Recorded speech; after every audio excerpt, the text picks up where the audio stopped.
Selamat malam Bapak Ibu, Saudara dan anak-anak. Kembali kita di persekutuan doa keluarga hari Rabu saat ini 1 Juli 2020. Saat ini kita akan bersama-sama merenungkan firman Tuhan.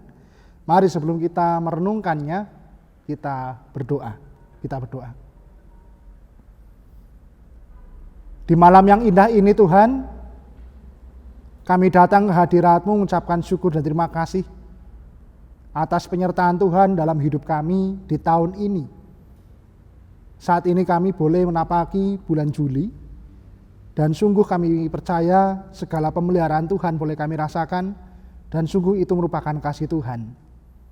Malam hari ini Tuhan, di tengah minggu, kami bersekutu di dalam doa, dan senantiasa rindu akan firman Tuhan yang menguatkan, mengingatkan kami. Mari ya Allah, di dalam karya Roh Kudus kami mohon hikmat-Mu, memberikan terang di dalam hati kami untuk kami dapat mengerti firman Tuhan. Terlebih Tuhan juga mampukan kami untuk dapat melakukan itu dalam hidup kami. Hamba-Mu Tuhan di dalam keberadaannya, Tuhan berkati, supaya apa yang tersampaikan hanya kehendak dan kuasa Tuhan semata. Di dalam nama Tuhan kami Yesus Kristus kami telah berdoa. Amin. Bapak, Ibu, Saudara, dan anak-anak, saat ini kita akan bersama-sama merenungkan firman Tuhan yang terambil di dalam surat Yakobus. Surat Yakobus pasal yang keempat, ayat 13 sampai dengan 17. Yakobus pasal yang keempat, ayat 13 sampai dengan 17. Saya akan membacakan untuk Bapak, Ibu, Saudara sekalian. Lembaga Alkitab Indonesia memberikan judul di sini, jangan melupakan Tuhan dalam perencanaan. Jadi sekarang, hai kamu yang berkata, hari ini atau besok kami berangkat ke kota Anu, dan di sana kami akan tinggal setahun dan berdagang serta mendapat untung. Sedang kamu tidak tahu apa yang akan terjadi besok. Apakah arti hidupmu? Hidupmu itu sama seperti uap yang sebentar saja kelihatan, lalu lenyap. Sebenarnya kamu harus berkata, jika Tuhan menghendakinya, kami akan hidup dan berbuat ini dan itu. Tetapi sekarang kamu memegahkan diri dalam congkakmu, dan semua kemegahan yang demikian adalah salah. Jadi jika seorang tahu bagaimana ia harus berbuat baik, tetapi ia tidak melakukannya, ia berdosa. Demikianlah firman Tuhan. Yang berbahagia ialah mereka yang mendengarkan firman Tuhan dan yang senantiasa memeliharanya. Haleluya. Amin. Bapak, Ibu, Saudara, dan anak-anak, saat ini kita akan merenungkan firman Tuhan dengan tema libatkanlah Tuhan dalam hidupmu. Bapak, Ibu, sudah tidak terasa, Bapak, Ibu, Saudara, dan anak-anak, tidak terasa kita itu sudah memasuki bulan Juli, tanggal 1, 6 bulan atau setengah tahun di 2020 kita telah lalui. Dan memang tidak terasa dalam hal ini. Dan kita juga kurang lebih 3 bulan sampai sekarang masih berjuang di tengah pandemi ini. Dan kita boleh rasakan kehidupan yang Tuhan berkati di dalam kehidupan kita. Saat ini ketika kita diperhadapkan pada tatanan kehidupan yang baru, tentu ini menjadi refleksi di belakang ketika kita merasakan bahwa di dalam pandemi ini tentunya tidak pernah ada di benak kita, di dalam kehidupan kita separah atau seberbahaya ini, atau mungkin ini terjadi di dalam kehidupan kita. Tetapi ternyata ya, sampai sekarang kita masih berjuang di tengah pandemi ini. Dan bagaimana di dalam hal ini kita melihat sekarang banyak hal yang berubah di dalam pola kehidupan. Sehingga di dalam kita hidup di Indonesia dan mungkin seluruh dunia ada tatanan kehidupan yang baru.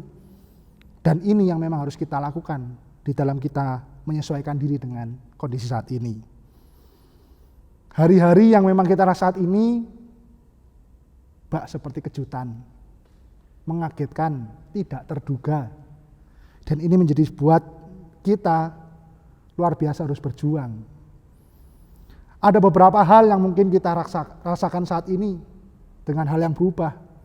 Tentunya hari ke depan yang kita tidak ketahui. Di hari ke depan Bapak Ibu pasti punya rancangan, acara, maupun agenda, dan segala sesuatu yang telah dirancang. Di tengah pandemi ini ada yang menundanya, ada yang mundur, atau ya direncanakan dengan konsep yang jauh lebih sederhana atau mungkin jauh dari apa yang kita rencanakan. Atau yang paling membuat kita takut adalah di tengah pandemi ini akan ke depannya yang saat ini kita tidak tahu, kita takut untuk berencana. Gambaran ini menjadikan sebuah kita refleksi, apakah dalam hidup kita yang dahulu sekarang nggak sampai selama-lamanya senantiasa melibatkan Tuhan, terlebih hari esok yang kita tidak ketahui. Di dalam surat Yakobus ini kita akan bersama-sama merenungkan bagaimana kita disadarkan kembali bagaimana hidup kita itu harus melibatkan Tuhan. Dan surat Yakobus yang menyatakan dalam hal pandangan praktisnya adalah mengenai gambaran apa? Perumpamaan. Jika ada orang yang mengatakan, hari ini atau hari besok kami akan berangkat ke kota. Di sana kita akan tinggal setahun dan berdagang serta mendapat untung. Luar biasa semangatnya, luar biasa perencanaannya, bahkan harapannya. Tetapi dalam hal ini dikatakan di sini, memang kamu tidak tahu akan hari esok. Dan hidup ini bak seperti uap yang sebentar saja kelihatan lalu lenyap. Gambarannya adalah gambaran mengenai kesimpulan di ayat 15, ayat 13 dan 14 tadi. Sebenarnya kamu harus berkata, jika Tuhan mengendakinya, kami akan hidup dan berbuat ini dan itu. Ada kesalahan ketika memang ada perencanaan, ada agenda, itu benar. Ada sebuah pengharapan, itu benar. Tetapi di ayat 15 ada kesimpulannya harus kita refleksikan. Sudahkah kita melibatkan Tuhan dalam hidup kita? Terlebih dalam rancangan yang kita akan lakukan. Dan terlebih hari esok. Libatkanlah Tuhan. Ini yang menjadi kunci di ayat 15. Jika Tuhan mengendakinya, kami akan hidup dan berbuat ini dan itu. Yang artinya memang ya oleh karena perkenanan Tuhan. Dasarnya adalah ya memang Tuhan itu berdaulat di dalam hidup kita. Tuhan itu jauh lebih berkuasa daripadaku. Dan aku harus memiliki rasa takut akan Tuhan. Permasalahannya adalah kenapa terjadi di ayat 13 dan 14 tadi. Di ayat 16, tetapi sekarang kamu memegahkan diri dalam congkakmu dan semua kemegahan yang demikian adalah salah. Kesalahan manusia, saya dan saudara dan mungkin kita semua. Kesalahan dalam kecongkak dan kemegahan diri seakan-akan dalam hidup kita. Oh, saya gitu pinter kok. Oh, saya itu sudah memiliki hitung-hitungan matang kok. Oh, aku sudah merencanakan ini dan sampai yang terburuk rencana itu aku sudah tahu kok. Oh, aku sudah pengalamannya banyak kok. Ya pastilah ini bisa terlalui dengan baik. Nah, permasalahannya ini Bapak Ibu terkasih. Manusia terkadang jatuh dalam hal melupakan Tuhan sehingga mengandalkan pikirannya, logikanya, bahkan hitung-hitung, mungkin pengalamannya. Dan itu menjadi Tuhannya. Dan ini menjadi sebuah refleksi bagi kita. Oh iya, di tengah saat ini kita harus senantiasa melibatkan Tuhan.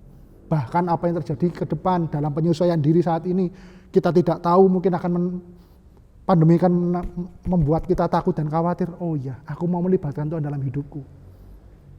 Dan terakhir, bagaimana kita merefleksikan mengenai hal itu. Jadi jika seorang tahu bagaimana ia harus berbuat baik, tetapi ia tidak melakukannya, ia berdosa. Kesalahan kita adalah kita sebenarnya tahu bahwa Tuhan itu, aku percaya pada Tuhan, tetapi seringkali kita mengandalkan diri. Mari ini menjadi sebuah refleksi bagi kita Bapak Ibu, Saudara dan anak-anak. Di tengah tahun ini, di tatanan baru yang baru ini, ada berbagai kehidupan kita dalam hal harus berefleksi dalam hal tatanan kehidupan yang baru. Lembaga, pribadi kita, masyarakat, dan mungkin gereja juga.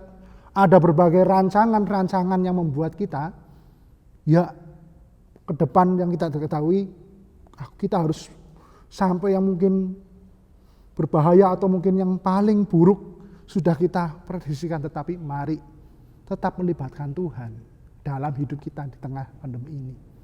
Dan gambaran ini juga tidak membuat kita takut untuk berencana. oleh karena pandemi. Tetapi mari, kesalahannya adalah ketika kita berencana, kita tidak tahu akan hari esok, kita seringkali mengandalkan diri kita, melupakan Tuhan. Tapi saat ini kita diingatkan, libatkanlah Tuhan dalam hidup kita. Bapak Ibu saudara kasih, firman ini menjadi semangat bagi kita, peringatan bagi kita, nasihat bagi saya pribadi juga, bagaimana ke depan kita tidak tahu bagaimana yang terjadi, tetapi surat Yakobus menjadi sebuah refleksi, aku mau melibatkan Tuhan dalam hidupku, rancanganku ke depan. Ampuni aku Tuhan ketika aku seringkali menghitung-hitung dalam pikiranku, menghitung-hitung, memegahkan pengalamanku. Aku sering lupa akan kuasa Tuhan. Aku takkan Tuhan, karena Tuhan yang berdaulat atas hidupku. Mari saudaraku, semua Bapak Ibu saudara dan anak-anak, semangat terus di dalam beribadah, bersekutu.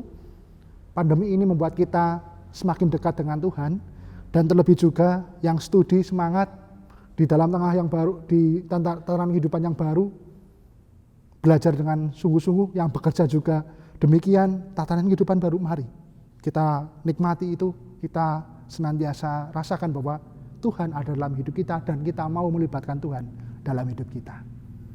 Tuhan memberkati kita. Amin. Saat teduh bagi kita.